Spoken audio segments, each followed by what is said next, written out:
अध्याय 7। विश्वामित्र ने कहा, यदि ऐसी बात है तो राम को सभा में बुला ले। उनकी वर्तमान स्थिति किसी भ्रम के कारण नहीं, बल्कि पूर्ण रूप से बुद्धिमत्ता परक तथा वैराग्य जन्य है और आत्मबोध की सूचक है। उन्हें यहाँ बुलाइए, हम उनका विषाद दूर कर देंगे।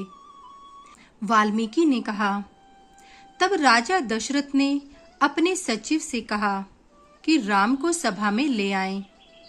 इसी बीच राम भी अपने पिता से मिलने के लिए तैयार हुए। उन्होंने जब दूर से ही पिता और ऋषियों को देखा तो उनका सादर अभिवादन किया। ऋषियों ने देखा कि यद्यपि राम अभी युवा हैं, तो भी उनके मुखमंडल से प्रौढ़ता और शांति छलक रही है। पास आने पर राम ने राजा के चरण छूकर प्रणाम किया और राजा ने उन्हें गले से लगाया और कहा, मेरे बेटे, क्यों इतने उदास रहते हो? विषाद तो तरह तरह के दुखों को खुला आमंत्रण देता है। वशिष्ठ तथा विश्वामित्र दोनों ऋषियों ने भी राजा के कथन की पुष्टि की। राम ने कहा, पूज्यवर, आपके प्रश्न के उत्तर में निवेदन है कि महलों में मैं आनंद पूर्वक पला बड़ा हूँ। योग्य शिक्षकों से मुझे शिक्षा दिलाई गई है। कुछ दिन पहले मैं तीर्थ यात्रा पर निकला था। उन दिनों मेरे मन को कुछ विचारों ने जकड़ लिया और सारी आशाओं को मुझसे छीन लिया। मेरे हृदय में यह प्रश्न उठा, आप लोग जिसे सुख कहते हैं, वह क्या संसार के हर क्षण बदलते रहने वाले पदार्थों से प्राप्त किया जा सकता है?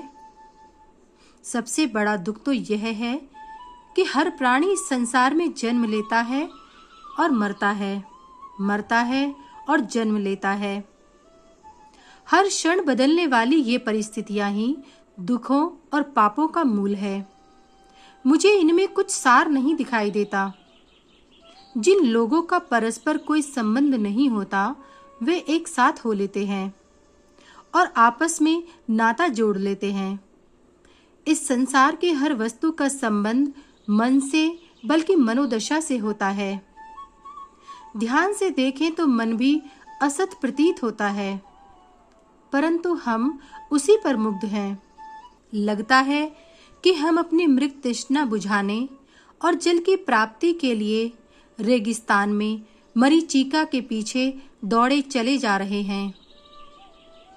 पूज्यवर, यद्यपि हम किसी स्वामी के बंधुआ दास नहीं हैं, तो भी हम दासता का ही जीवन व्यतीत कर रहे हैं।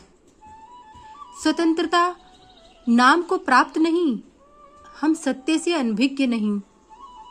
हम इस संसार रूपी घने जंगल में बेमतलब घूमते फिर रहे हैं। यह संसार क्या है जो आता है, बढ़ता है और फिर छीजता है? यह दुख कैसे दूर हो? मेरा हृदय यह सोचकर अत्यंत व्यथित रहता है। अपने मित्रों की भावनाओं के प्रति आदर होने के कारण मैं रोता भी नहीं।